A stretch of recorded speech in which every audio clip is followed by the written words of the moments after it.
Hello friends, welcome to Fimes Tech. This is Vivo V17 smartphone. In this video, you'll learn how you can use different camera shutter options in your phone Vivo V17. First of all, open camera in your phone. Click here for camera and click on settings there. Click on shutter and there are three options: touch. First option is touch and you can just touch on the screen to capture the image.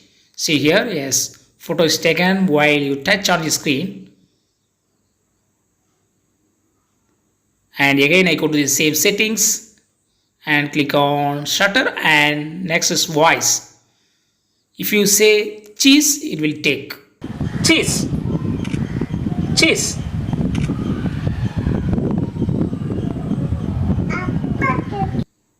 And third option is